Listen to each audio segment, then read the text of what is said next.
Znak spreminjajočih se časov z ostanki nedavne zgodovine na očeh vseh. Francoski predsednik Emmanuel Macron je pristal v Siriji pred vrhom NATO v Ankari.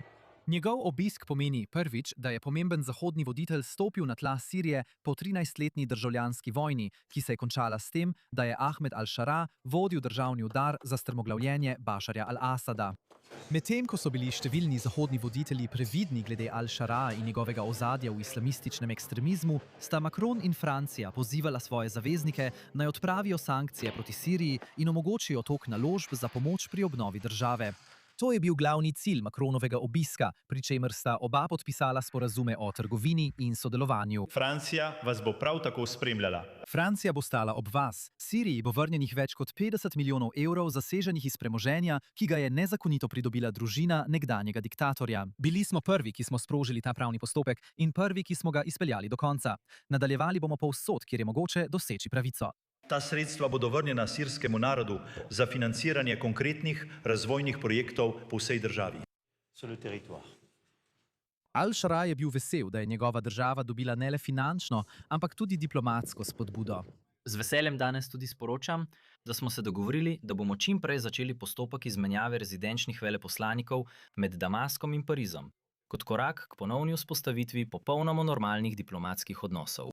Sirski predsednik je Francijo prosil tudi za podporo glede njihovega zgodovinskega zaveznika. Jasno smo razpravljali o stalnih izraelskih kršitvah. Naše trdno stališče je, da doseganje prave stabilnosti zahteva mednarodno zavezo, da se Izrael prisili k spoštovanju sporazuma o raznejitvi iz leta 1974 in k popolnemu umiku z vseh območij, ki jih je zasedel od decembra dalje. Odločno obsojamo te sistematične napade, ki spodkopavajo varnost celotne regije. Pričakujemo, da bo Francija odigrala aktivno vlogo pri zaustavitvi te eskalacije in zagotavljanju spoštovanja mednarodnega prava ter sporazumov. Toda njuno srečanje je zasenčil drug incident v Damasku. 18 ljudi je bilo ranjenih v 2 eksplozijah pred hotelom, kjer je bival Macron. Francoski predsednik je bil takrat v sirskem predsedniškem dvorcu in ni bil poškodovan. Čeprav še ni potrjeno, kdo stoji za eksplozijama, je al-Šara poskušal združiti različne militantne frakcije v Siriji. In ta dogodek, prav v času, ko se Sirija poskuša tesno povezati z Zahodom, je pravočasen opomnik na delo, ki ga je še treba opraviti. Z nami je zdaj Mirjam Ben-Rad, politologinja in raziskovalka Bližnjega vzhoda, ki se nam oglaša iz Pariza. Mirjam, lepo, da ste danes z nami na i24 News English. Hvala. In to, kaj naj si mislimo o tem obisku prav zdaj? Ali to pomeni diplomatsko vrnitev Sirije? Ali pa imamo tukaj bombne napade? Ali so ti razkrili, kako zelo krhka je ta vrnitev v resnici? Da, mislim, da je tako. Ta obisk je bil zelo simboličen, saj je to prvi obisk evropskega voditelja v Siriji od začetka državljanske vojne. Če se spomnite, je bilo pod predsedovanjem Sarkozija približevanje z Bašarjem al-Asadom, ki pa se je seveda popolnoma ustavilo z začetkom državljanske vojne v Siriji. In Francija zdaj kar naj vse spomni na težo in pomen zgodovine. Francija je, kot veste, nekdanja mandatna sila, nekdanja velesila, ki je imela mandat za upravljanje Sirije. Tako je to zelo simbolično, tudi zgodovinsko. Toda to ne more skriti, kot ste pravkar omenili, globine težav, s katerimi se Sirija še vedno sooča, vključno z varnostnimi vprašanji, kot smo videli, ki Emmanuela Macrona niso ustavila pri nadaljevanju njegovega obiska in različnih srečanjih, vendar tega ni mogoče prezreti. In če se navežemo na izjavo Ahmeda al-Šara glede prisotnosti Izraela, tudi ne moremo prezreti, da je Izrael vojaško posredoval. Vojska je posredovala, kot veste, v ogrambi skupnosti Druzov, ki jo je neposredno napadle sile povezane z novo prehodno vlado. Torej, to ni nekaj, kar bi bilo mogoče rešiti z besedami. Ta vlada mora doseči konkreten napredek. In seveda tudi glede položaja manjšin. Omenjala sem Druze, lahko bi omenila tudi Kurde. Jasno je iz več razlogov, zakaj Al-Shara za ta obisk se obrača k Macronu. Palača El Sisi pravi, da je bilo približno 58 milijonov dolarjev zaseženega premoženja družine Assad, ki bi lahko bilo kmalu vrnjeno Siriji po tem srečanju. Ko pa gre za to, kaj Macron pričakuje od Shara, kaj upa pridobiti s tem obiskom,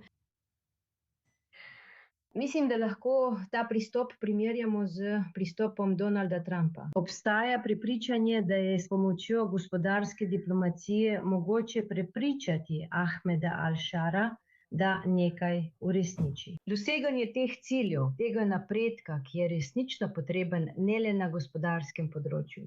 Vendar obstaja ideja, da bo gospodarski napredek sprožil politični napredek. Napredek na področju varnosti. In da bo na ta način in tudi spodbudil Sirijo k mirovnemu procesu z Izraelom, kar mislim, da je do neke mere pomembno. Ampak, če sem iskrena, jaz osebno nisem videla veliko napredka pri tem gospodarskem programu. In ni samo vprašanje odprave sankcij ali privabljanja mednarodnih institucij, kot sta Svetovna banka ali Mednarodni denarni sklad. Ne gre samo za obljubljanje napredka ZDA in Franciji ter privabljanje podjetij, velikih podjetij. Potrebna je tudi vizija in mislim, da tega od te vlade nismo videli. Nismo videli niti veliko demokratičnega napredka. In kot sem že omenila, je položaj manjšin zelo zaskrbljujoč. Zdaj Macron odhaja na vrh NATO v Turčiji. Kako bo Macron prenesel te pogovore iz Damaska na vrh NATO? Kako bo Sirija verjetno obravnavana tam? Mislim, da smo videli, kot sem rekla, nekakšno obliko usklajevanja med ZDA in Francijo. In tudi enega glavnega akterja, to je Turčija, ki podpira to gospodarsko obnovo in poskuša normalizirati razmere s tem, da zasenči vprašanja, ki sem jih pravkar omenila, za katera mislim, da so nerešena. Mislim, da obstaja veliko diplomatskega vpliva, da bi Al-Sharo potisnili k normalizaciji znotraj Sirije. Tako da bomo videli. Videli bomo, v kolikšni meri bo vrh in to, da bodo ti trije glavni akterji pritiskali na Al-Sharo, da se premakne hitreje in pokaže konkretne rezultate. Pripeljalo do napredka, ki ga vsi pričakujemo. In bodimo jasni, dokler tega napredka ne bo, Al-Shara ne more pričakovati, da bo Izrael zapustil jug Sirije. Ali da bi sploh lahko zaupali, da bi lahko prišlo do kakršnekoli normalizacije in dolgoročne varnosti med tema dvema državama, kar sploh ni omenjeno. Ker to je seveda tisto, kar moti te predstavnike ekonomske diplomacije. Mirjam Benrant, lepo, da ste danes z nami na i24 News English. Hvala za ta vpogled. Hvala. Opozorili znaki glede varnosti v Siriji se kopičijo. Današnja eksplozija v bližini hotela Macrona se je zgodila le nekaj dni po smrtonosnem bombnem napadu v kavarni v Damasku, kjer je bilo ubitih najmanj 9 ljudi, še 20 pa ranjenih. Nihče ni prevzel odgovornosti, vendar so celice ISIS-a in druge džihadistične skupine v Siriji še vedno aktivne. In to pomeni, da največji izziv Al-Shara morda ne bo diplomacija, ampak dokazovanje, da lahko dejansko zagotovi varnost v prestolnici. Za nadaljnjo razpravo se nam zdaj pridružuje Aram Akil, strokovnjakinja za džihadistične skupine v Siriji, ki se nam oglaša iz Nemčije. Aram, veseli smo, da ste danes z nami na i24 News English. Ko danes gledamo prizore iz Damaska, kdo ima pravzaprav korist od tega, da je Bašar al-Asad osramočen med Macronovim obiskom? Ali govorimo o ISIS-u, Asadovih privržencih, rivalskih frakcijah? Kako vi vidite današnji dogodek? Hvala, Nikol, da ste me povabili. Mislim, da moram biti tukaj nekoliko previden, preden obtožim kogarkoli posebej, saj še ni bilo nobene neodvisne preiskave, ki bi ugotovile odgovornost. In je tudi nikoli ne bo.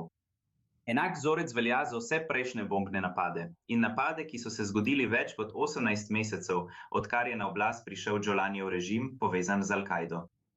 Ti današnji bombni napadi niso prvi te vrste. Morda so pritegnili nekoliko več medijske pozornosti, ker je na obisku Macron.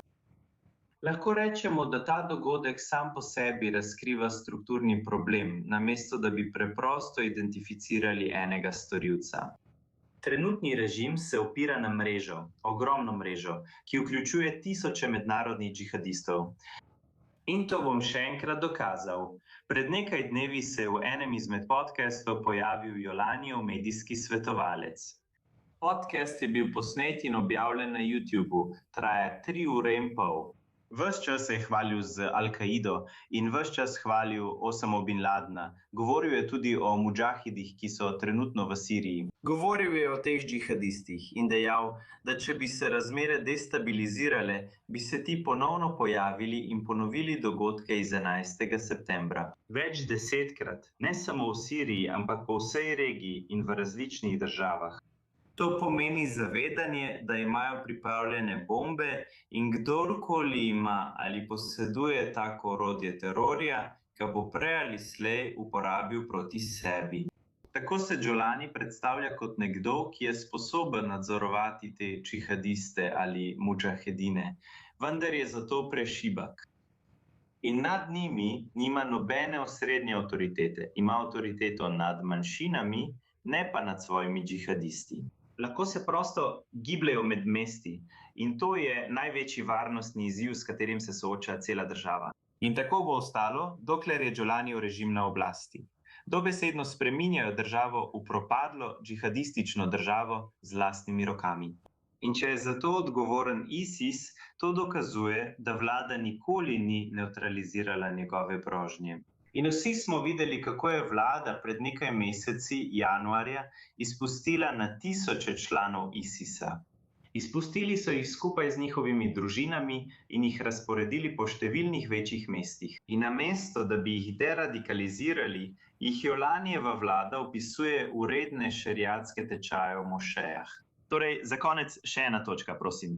Prav tako moramo vedeti, da ima Jolani veliko sovražnikov, celo med svojimi nekdanjimi džihadističnimi zavezniki, ki njegovo politično, pragmatično preobrazbo vidijo kot izdajo. Zanimiv pogled v to, kaj se trenutno dogaja v Siriji. Aram Akil, hvala za to. Res je zanimivo slišati, kaj se v resnici dogaja za vrati vlade.